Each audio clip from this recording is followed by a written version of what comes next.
का कुछ बोलने का। अस्सलाम वालेकुम इशफ़ाक़, मैं अमीन इकबाल हूँ और आपके चैनल को और आपके चैनल को देखने वालों को मेरी तरफ़ से बहुत सलाम। राजा रानी जैसे कि सब दोस्तों ने देखा और बहुत मकबूल रहा और बहुत सराहा गया। उसके डायलॉग अभी तक वायरल हो रहे हैं, हमारे यहाँ ही नहीं पड़ोसी मुल्क में भी वायरल हो रहे हैं। तो बहुत खुशी है। उसके बाद हमने बड़ी बड़ी मेहनत के साथ एक प्रोजेक्ट किया है जिसका नाम है ग़ुलाम बादशाह सुंदरी। इमरान अशरफ और ज़ाविया नुमान जो हैं और हिना आफरीदी उसकी लीड कास्ट में हैं और बहुत सारे हमारे जो बहुत ही मंजे हुए अदाकार हैं वो सपोर्ट कास्ट के अंदर उसके अंदर है।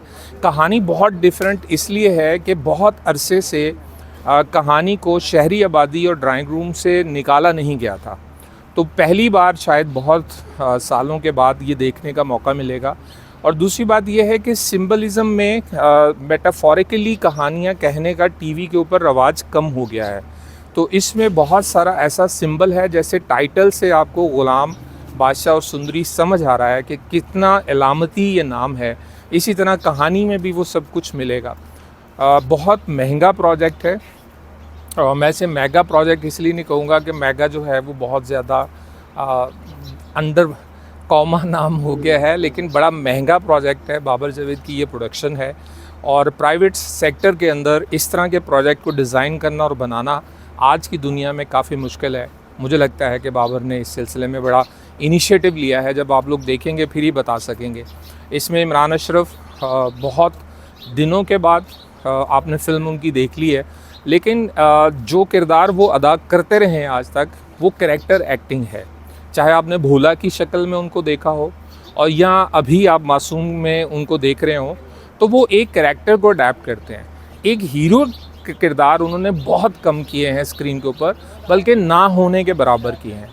तो यहाँ पर उन्हें अपनी एक्टिंग को भी बहुत ज़्यादा कंट्रोल करना पड़ा, चूँकि एक कई दफ़ा अदाकारों को आदत पड़ जाती है कि वो कैरेक्टर एक्टिंग कर के एक्टिंग ख़ास तौर पे थोड़ा सा प्रेजेंटेबल एक्टिंग जिसमें आपको ज़ोर लगता हुआ महसूस होता है वो करते हैं। लेकिन इसमें जो कंट्रोल एक्टिंग करनी पड़ी उसमें उनके चैलेंजेस बहुत ज़्यादा थे, लेकिन जितनी खूबसूरती से इमरान ने निभाया है, ख़ास तौर पे ज़ावियार ने और फिर हिना आफरीदी ने उसमें सपोर्ट दिया है, वो आप लोगों को बहुत पसंद आएगा इंशाल्लाह। अच्छा, पहले में हिना आफरीदी के साथ देखिए, आपका सवाल ये है कि हिना आफरीदी के साथ मुझे कितनी मेहनत करनी पड़ी। अब मुझे ऐसा लगता है कि वो डायरेक्टर बहुत लकी होता है जब अदाकार अपने हदायतकार के सामने अपने आप को सरेंडर कर देता है, क्योंकि कम्युनिकेशन आसान हो जाती है और दूसरी बात ये होती है कि जो अपना पॉइंट ऑफ व्यू देना होता है दोनों तरफ से वो बहुत आसान हो जाता है। इसमें हिना का अपना रोल बहुत ज़्यादा है और मुझे लगता है कि हिना ने ख़ुद अपने आप को सरेंडर किया मेहनत करने के लिए, और जितनी मेहनत उसने की है इसके अंदर वो लाजवाब है।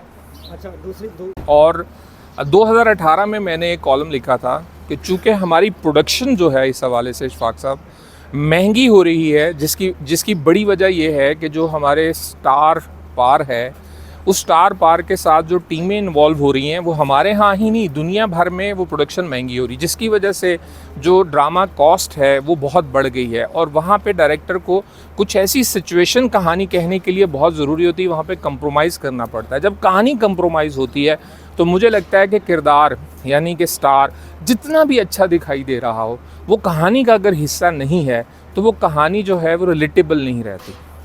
तो ये बड़ी वजह है कि ड्रामे को ज़्यादा से ज़्यादा कम लोकेशंस पर करने की वजह से कैद करना पड़ता है, चूँकि अभी जो हमारा एक बड़ा स्टार है वो इतने ज़्यादा पैसे चार्ज कर रहा है जिसके बाद प्रोडक्शन के लिए वो पैसे बचते ही नहीं हैं। तो प्रोड्यूसर और चैनल्स की भी बहुत ज़्यादा लिमिटेशंस हो गई हैं कि वो अब क्या करें। मैंने 2018 में ये सजेस्ट किया था कि हमें मिल बैठकर इंडस्ट्री के लिए ये काम करना चाहिए ही नहीं। दुनिया में ऐसा हुआ है, जब स्टार की कॉस्ट बढ़ी है तो उस कॉस्ट को मैनेज करने के लिए स्टार ने इनिशिएटिव लिया है और उस इनिशिएटिव से जो है वो प्रोडक्शन बेहतर हुई और कहानी कहने का अंदाज़ और जो ज़रूरियात है वो भी पूरी रही हैं। रोलिंग करते हैं। हमारा टेलीविज़न अभी भी मौज़ूआती, लबास और अपने एक्शंस के हवाले से एक सेल्फ सेंसर रखता है, और वाहिद टेलीविज़न ही है जहाँ पे ऐसी सेंसर कमेटीज़ हैं जो किसी भी चीज़ को जो हमारे मुआशरे में इंतशार का मौजब बन सकती है या अनरेस्ट पैदा कर सकती है या लोगों के दिलों में कोई ऐसा ख्याल पैदा कर सकती है कि हमारा ड्रामा और हम उसका नैरेटिव सोसाइटी को एक और नहज पे लेकर जा रहा है जहाँ पे ज़्यादा तादाद सोशल हमारी सोसाइटी की वैसा रहना नहीं चाहती। तो ऐसा नहीं होता।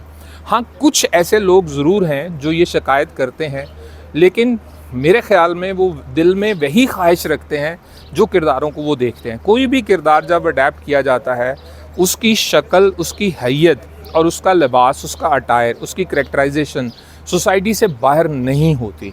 लेकिन फिर भी अगर किसी को शिकायत होती है, वो जब कि कहीं ना कहीं प्लेटफॉर्म पे आजकल बहुत आसान है कि वो बोलता है या लिखता है, तो उसका अजाला किया जाता है, उसका जवाब दिया जाता है। तो मुझे नहीं लगता कि अभी हम अपनी हदूदों कयूस से बाहर निकलते।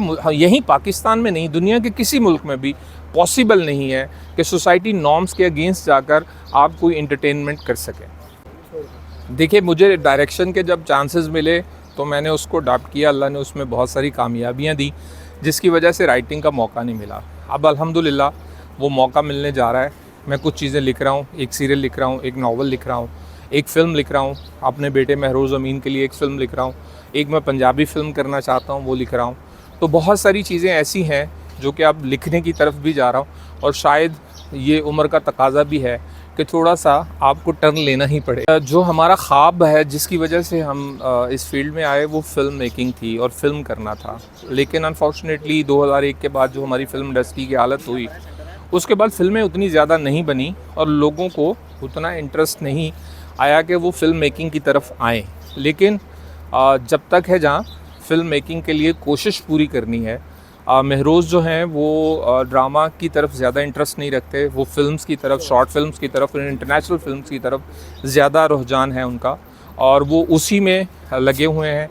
अभी बांग्लादेश में उनकी एक फ़िल्म है जग, उसको बड़े अच्छे तरीके से सिलेक्ट किया गया है, और अभी वो रशियन गवर्नमेंट ने उनको बुलाया है।